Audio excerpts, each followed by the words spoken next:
Hello everyone, welcome back to another video. Today I will show you how to add stickers in video in CapCut.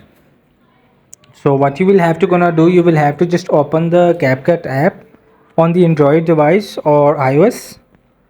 So you will have to open it. You will see I will already the blank video to teach you.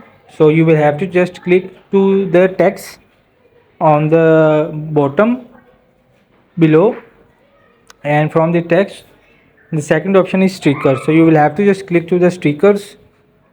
So it will be loading. So there is the live stickers, and it will also, you can turn it to emojis.